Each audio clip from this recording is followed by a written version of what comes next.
Soup was something that I always made because I've always lived in group houses. And what always happens in a group house is people will have good intentions and buy vegetables, but then never really use them. So you could hide all the vegetables in a soup and kind of give them a second lease on life. He was living on that clock house down on Mary, and he was making soup for his friends. And then that sort of bloomed into like, hey, if I made a big batch of this soup, would you buy it? I know it started as him offering people subscriptions within his neighborhood here in South Austin. I was in that first fall of subscribers, and it was a little bit of coordination. We would leave out a cooler, and then David would come by and leave the soup in a bucket.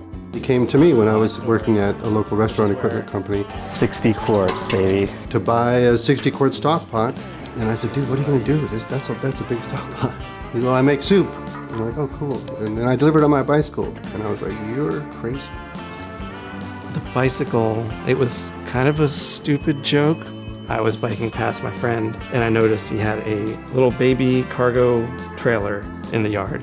So I bought it from him, and I kind of modified it and put a piece of cord over it to turn it into a cargo trailer. Not only are you driving in the traffic, but you're delivering soup that probably wasn't properly cooled and might not be safe to eat, and you should take a food safety course. Cycling is definitely inconvenient compared to driving. There's no doubt about it. It was a logistical challenge from the beginning, but it was kind of a cute one. And that's the thing, like, it was very charming.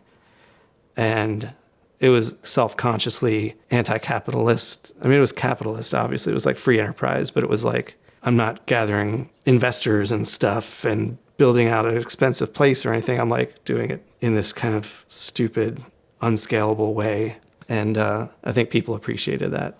I still have people coming into the shop being like, oh my gosh, you don't even know, back in the day, like I used to buy them from him, and I'm so happy for his success.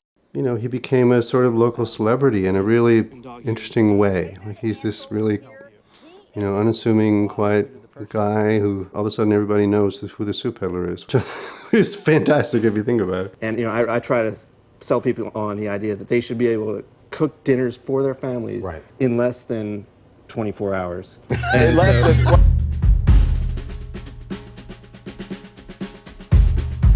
South Austin is a very amenable place for a creative class to live.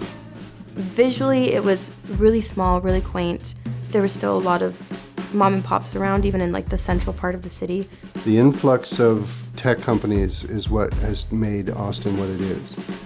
What it was is what brought those people here. The property tax load is ridiculous here. So that's what makes it impossible for creative people to live here, and then also for kind of creative businesses to stay where they are. It's not a miracle, but it's pretty close that there are any independent businesses in Austin. The real estate's getting so expensive. As Austin continued to grow, David was able to really pivot and kind of take it from a very small business to a larger one, and also really expand his food offerings. You know, that's definitely a sign of how creative he is and how enterprising, but also how he listens and how in touch he is and embedded he is with community.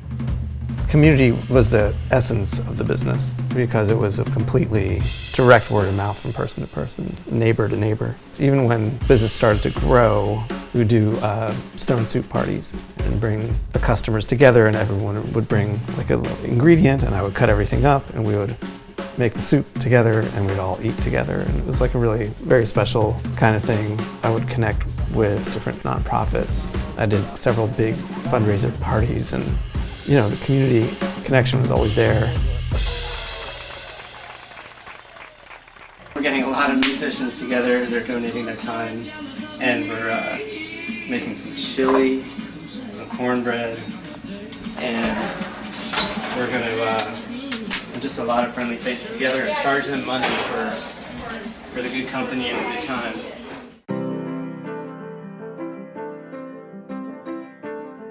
There are some hard, really hard times where I've wanted to like climb under bed and not get out in the morning, but those have been limited and it's all paid off. The rewards have been amazing and the business has a great reputation, And I have like a huge sense of pride for that.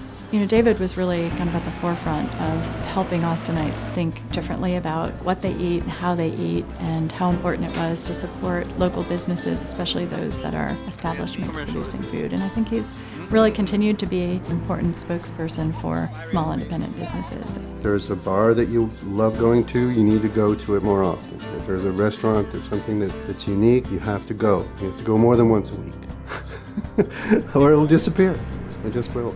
You know, everyone wants to keep it weird. Supporting local businesses, you know, is a very important way of keeping Austin, Austin.